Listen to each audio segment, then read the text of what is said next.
How to get the best short squeeze names. A short squeeze happens when traders who are short are forced to buy back shares as the stock price rallies. This buying creates even more upward pressure. The strongest squeezes usually happen in stocks with high days to cover and a small float compared to trading volume. In the screener, we can add the key fields.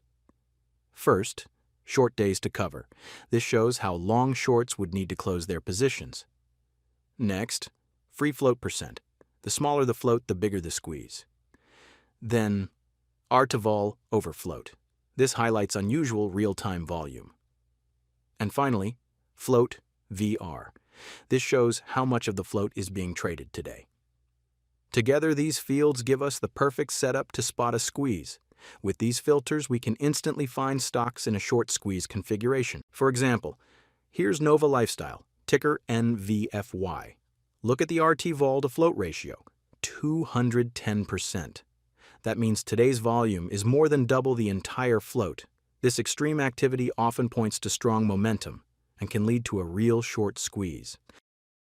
By combining high days to cover, low float, and elevated volume, this filter helps identify stocks with genuine short squeeze potential. Opportunities like these can produce sharp, rapid moves in the market. Thank you for watching. Enjoy the platform, and don't forget to do your own research.